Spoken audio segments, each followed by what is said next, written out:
I'm going to show you a process of how to color molds in a way without using an airbrush. And what this cocoa bean mold does is we're going to try to add different hues and colors to it. And I cut the tops off so you can actually see what I've done here. I've actually kind of carved the inside out.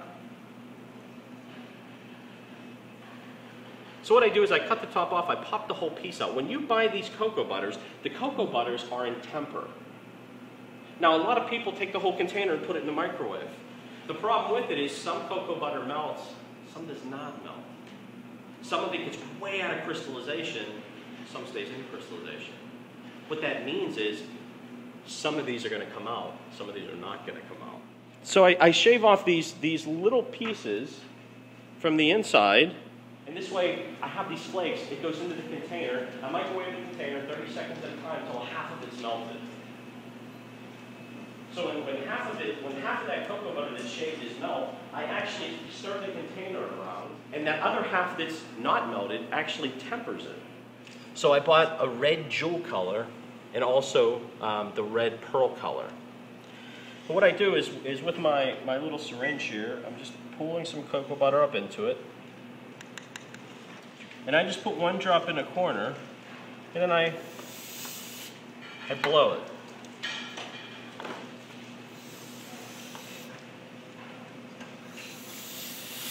And the idea is for each one to somewhat look a little different. And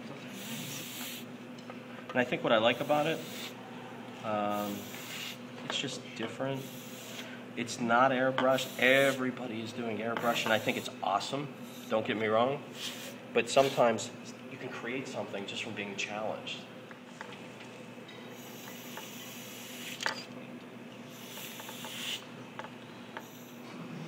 Okay. You can imagine if you cast this in a milk white or dark, you get 3 different looks because it pops the 3 different colors. Now I think what the coolest thing about this is after you've put your chocolate in this, you've taken it, you've scraped it, okay? You bring it over, you have a piece of parchment paper on your marble, you turn it and you set it upside down. A lot of people tend to disagree with that because what happens is your chocolate's still warm inside, it could knock it out of temper, it's incubating, it's too hot, the marble's only cooling the bottom, and they're right. But with cocoa butter, it's the success in helping getting the cocoa butter warm enough to pull away from the mold.